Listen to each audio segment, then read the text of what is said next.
এশিয়ার বিভিন্ন দেশে সরকার পতনের পর ভারতে চলছে একের পর এক আন্দোলন।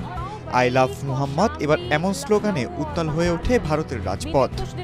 ভারতের উত্তরপ্রদেশের বেয়ারেলিতে শুক্রবার জুম্মার নামাজের পর ব্যাপক ভিড় জমে ইসলামিয়া ময়দানে। স্থানীয় আলেম মাওলানা তৌকির রাজার আহ্বানে অনুষ্ঠিত এই সমাবেশ মূলত আই লাভ মুহাম্মদ প্রচারণার সমর্থনে ছিল।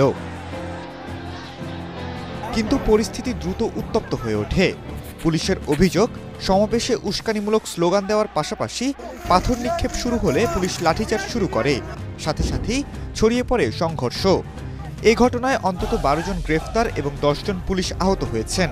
বেয়ারেলির আইজি অজয় সাহানি দাবি করছেন, ঘটনাটি ছিল পূর্ব পরিকল্পিত ষড়যন্ত্র। বেয়ারেলির মতো উত্তেজনা দেখা গেছে মৌ ও বাঘপতেও। মৌতে পুলিশের বাধার পর পাথর ছোড়ার ঘটনা ঘটে, আর বাঘপতে অনুমতি ছাড়া শোভাযাত্রা বের করলে মামলা দায়ের হয় 150 জনের বিরুদ্ধে। ওয়ালটন এখন দেশের সীমানা পেরিয়ে পৌঁছে গিয়েছে 50টিরও বেশি দেশে।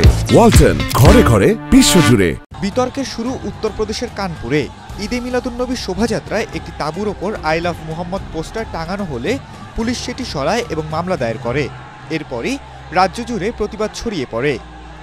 মুসলিম পক্ষের অভিযোগ, নবীর প্রতি ভালোবাসা প্রকাশ করায় তাদের টার্গেট করা হচ্ছে। অন্যদিকে হিন্দু সংগঠনগুলো দাবি করছে, উস্কানিমূলক উদ্দেশ্যে পোস্টার বসানো হয়েছে।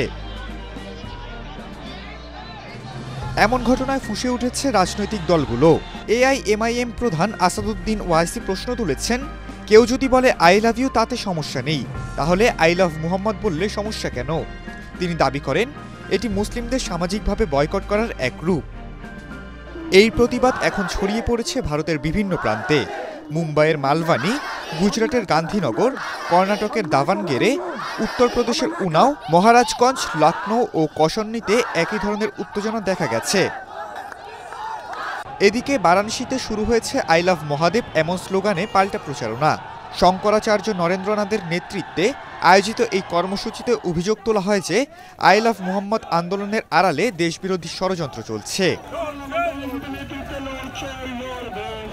কানপুর থেকে শুরু হওয়া একটি পোস্টার ইস্যু এখন গোটা ভারতে ছড়িয়ে পড়েছে, যা ধর্মীয় সহাবস্থান ও সামাজিক সম্প্রীতির জন্য হয়ে দাঁড়িয়েছে এক নতুন চ্যালেঞ্জ।